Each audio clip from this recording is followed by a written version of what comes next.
రాజేందర్ తన పంతం నెగ్గించుకున్నారా అంటే అవుననే సమాధానం వినిపిస్తోంది. మల్కాజ్గిరి లోక్సభ అభ్యర్థిగా ప్రకటించింది బీజేపీ అధిష్టానం. కొద్దిసేపటి క్రితం మల్కాజ్గిరి ఎంపీ సీటు కోసం తీవ్రమైన పోటీ ఉందని చెప్పుకోవాలి. ఎందుకంటే ఇన్ఫాక్ట్ చాలా గట్టి పోటీ ఉందని చెప్పుకోవాలి. మల్కాజ్గిరికి సంబంధించి టికెట్ కోసం చివరి వరకు పట్టుబట్టారు మురళీధర్ రావు, రామచంద్రరావు. చివరికి ఈటల వైపు మొగ్గు చూపింది బీజేపీ అధిష్టానం. సీటు ఖరారైందని ఈటల రాజేందర్కి ముందే సిగ్నల్ ఇచ్చినట్టుగా తెలుస్తోంది. 2 రోజుల క్రితమే కార్యకర్తలకి పార్టీ ఇచ్చారు ఈటల రాజేందర్. గత అసెంబ్లీ ఎన్నికల్లో 2 చోట్ల పోటీ చేశారు, ఓడిపోయారైనా. కానీ ఇప్పుడు మళ్ళీ మల్కాజ్గిరి నుంచి పార్లమెంటుకి పోటీలోకి దిగడం ఇప్పుడు చాలా ఇంట్రెస్టింగ్గా మారిందనే చెప్పుకోవాలి. ఈటల రాజేందర్ విషయంలో ఏం జరిగింది, అసలు ఈటల రాజేందర్కి సంబంధించినటువంటి అంశాలను పరిగణలోకి తీసుకొని పార్లమెంటు బరిలోకి దించింది బీజేపీ. తెలుసుకునే ప్రయత్నం చేద్దాం. మా ప్రతినిధి శ్రీధర్ అప్డేట్స్ అందించేందుకు లైవ్లో జాయిన్ అవుతున్నారు. శ్రీధర్, ఈటల రాజేందర్ విషయంలో ఏం జరిగింది, ఎటువంటి అంశాలను పరిగణలోకి తీసుకుంది? ఎందుకంటే అసెంబ్లీ ఎన్నికల సమయంలో ఆయన 2 చోట్ల పోటీ చేశారు, 2 చోట్ల ఓడిపోయారు. సో అటువంటి ఈటల రాజేందర్ని ఇప్పుడు పార్లమెంటు ఎన్నికలకు బరిలోకి దించడానికి కారణం ఏంటి?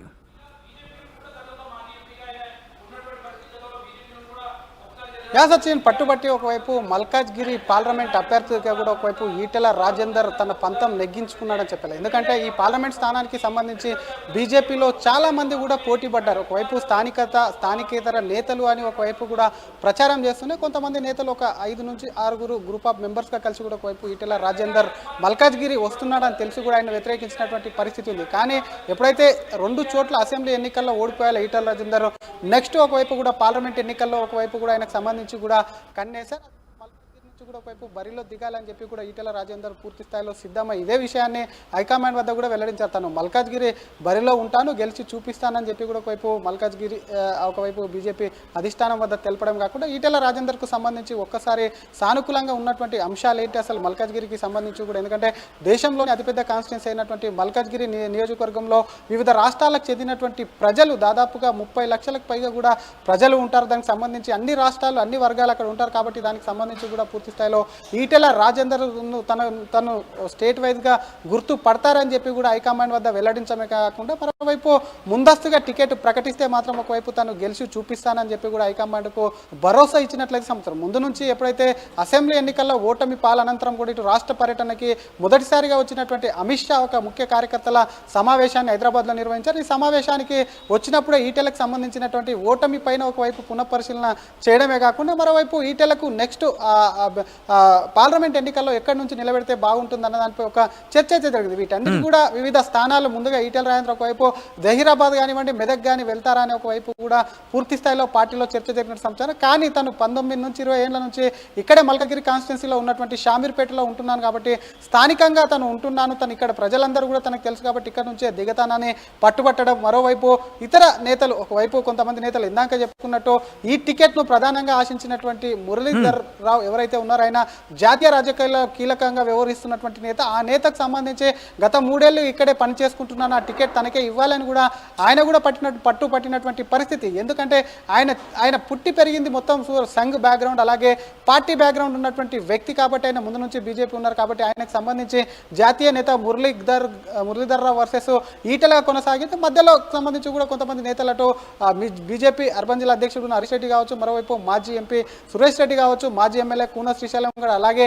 దేవేందర్ గౌడ్ కుమారుడు ఒకవైపు వీరేందర్ గౌడ్తో పాటు అటు ఎల్బీ నగర్ నుంచి నిలబడ్డటువంటి సామారెడ్డి వంటి నేతలు వీళ్ళందరూ ఒకటే కూడా అటు దానికి సంబంధించి మురళీధర్ రావు కానివ్వండి, ఈటల కానివ్వండి గద్దల్లాగా వచ్చి టికెట్ అందుకొని వెళ్తామంటే తాము సహించేది లేదు, తమకు ఉన్నటువంటి క్వాలిఫికేషన్స్ అన్ని కూడా ఇక్కడ ఉన్నటువంటి క్యాండిడేట్గా ఎలిజిబుల్గా మేము ఉన్నాం కాబట్టి టికెట్ తమకే ఇవ్వాలని ఒకవైపు ఢిల్లీలో వెళ్ళి మకం వేసి అధిష్టానం వద్ద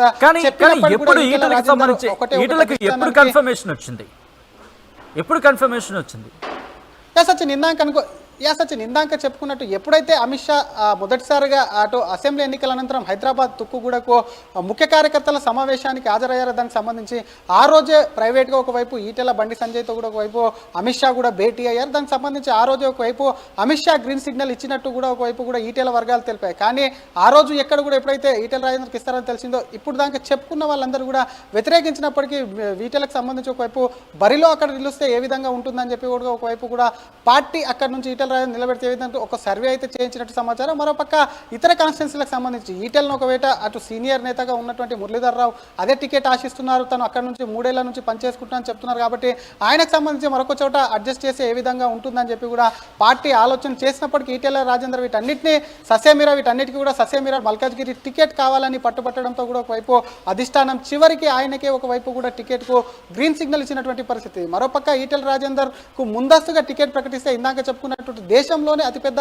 పార్లమెంట్ స్థానమైనటువంటి ఇది మల్కాజ్గిరికి సంబంధించి కూడా ఒకవైపు ఈటెలకు పని చేసుకుంటూ వెళ్ళమని కూడా ఒకవైపు అధిష్టానం అయితే ముందస్తుగా తెలిపినట్టు సమాచారం. ఈ నేపథ్యంలో ఏదైతే బీజేపీ కేంద్ర ఎన్నికల కమిటీ మీటింగ్ ఏదైతే ఉందో ఆ రోజుకు సంబంధించి ఒక రోజు ముందుగానే బ్రేక్ఫాస్ట్ మీటింగ్ ముఖ్య కార్యకర్తల మల్కాజ్గిరికి సంబంధించినటువంటి ముఖ్య కార్యకర్తలకు సంబంధించినటువంటి బ్రేక్ఫాస్ట్ మీటింగ్ పెట్టడం కాకుండా టికెట్ తనకే కన్ఫర్మ్ అయిందంటూ కూడా ఒకవైపు కార్యకర్తలకు కూడా అటు ముఖ్య నాయకులకు కూడా భరోసా ఇచ్చి కూడా అక్కడ బ్రేక్ఫాస్ట్ మీటింగ్ పెట్టారు. ఈ నేపథ్యంలో మరొకసారి ఈటెల రావడాన్ని వ్యతిరేకించినప్పటికీ కూడా మరి అధిష్టానం ఒకవైపు కూడా అక్కడికి ఈటెల రాజేందరే సరైనటువంటి వ్యక్తి. ఎందుకంటే గతంలో చూసాం రేవంత్ రెడ్డి సైతం కూడా అటు కొడంగల్లో ఒకవైపు అసెంబ్లీ ఎన్నికల్లో ఓటమి అనంతరం కూడా ఎంపీగా మల్కాజ్గిరికి వచ్చారు. ఎందుకంటే ప్రశ్నించే గొంతుకలు ఉండాలి అని చెప్పి కూడా ఇక్కడ ఉన్నటువంటి ప్రజలు ఆలోచిస్తారని చెప్పి కూడా మల్కాజ్గిరికి సంబంధించి కూడా పెద్ద ఎత్తున అప్పట్లో ఒక చర్చ అయితే కొనసాగింది. ఈ నేపథ్యంలో ఈటెలను సైతం ఎందుకంటే రాష్ట్ర వ్యాప్తంగా గుర్తింపు ఉన్నటువంటి నేత కాబట్టి ఈటెల రాజేందర్ అక్కడి నుంచి బరిలో దించాలని ఆలోచన చేసిందా, లేదంటే ఈటెలకు సంబంధించి బీజేపీ అక్కడ ఇతర పార్టీలు అటు కాంగ్రెస్ కానివ్వండి బీఆర్ఎస్ సంబంధించి స్ట్రాంగ్ క్యాండిడేట్లను పెడితే వాళ్ళని ఎదుర్కొనేటువంటి సత్తా కేవలం ఈటెల రాజేందర్కే ఉందా అని చెప్పి పార్టీ నమ్మియడం, మరోపక్క దానికి సంబంధించి ఈటెల రాజేందర్ అక్కడి నుంచే పోటీ చేస్తారని పట్టుబట్టడం, ఇవన్నీ కూడా ఈటెల రాజేందర్కి ఒకవైపు కూడా అనుకూలమైనటువంటి అంశాలుగా కూడా ఒకవైపు పార్టీ చూసిందని ఒక చర్చ అయితే కొనసాగుతుంది. మొత్తం మీద ఎట్టకేలకు ఎంతమంది బరిలో ఉన్న ఒకవైపు ఈటెల రాజేందర్ మాత్రం మల్కాజ్గిరి నుంచి మరి బరిలో దిగేందుకు కూడా ఒకవైపు కూడా టికెట్ కూడా పంతం పట్టి మరి తెచ్చుకున్నటువంటి సిచ్యువేషన్స్ వచ్చింది. Right Sridhar, thanks for update. So మొత్తంగా అయితే మాత్రం మల్కాజ్గిరి లోక్సభ అభ్యర్థిగా ప్రకటించింది ఈటెల రాజేందర్ను బీజేపీ అధిష్టానం. మల్కాజ్గిరి ఎంపీ సీటు కోసం తీవ్రమైన పోటీ ఉందనే చెప్పుకోవాలి. అయినప్పటికీ ఈటెల రాజేందర్ని అక్కడ ప్రకటించింది అభ్యర్థిగా. టికెట్ కోసం చివరి వరకు పట్టుబట్టారు మురళీధర్ రావు, రామచంద్రరావు. చివరికి ఈటెల వైపు మొగ్గు చూపింది అధిష్టానం.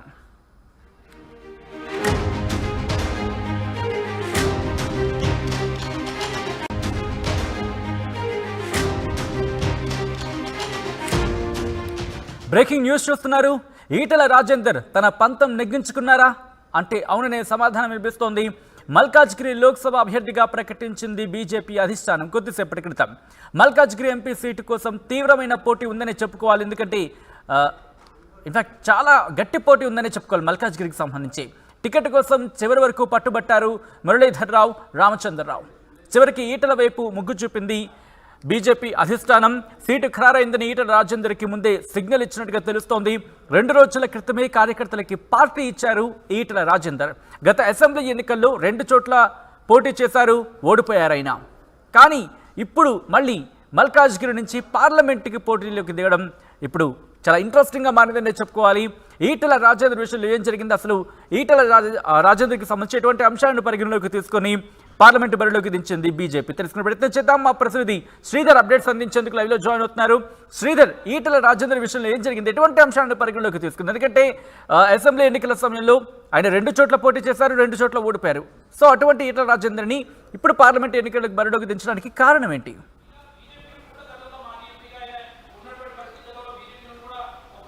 సచిన్ పట్టుబట్టి ఒకవైపు మల్కాజ్గిరి పార్లమెంట్ అభ్యర్థిగా కూడా ఒకవైపు ఈటెల రాజేందర్ తన పంతం నెగ్గించుకున్నాడని చెప్పాలి. ఎందుకంటే ఈ పార్లమెంట్ స్థానానికి సంబంధించి బీజేపీలో చాలా మంది కూడా పోటీ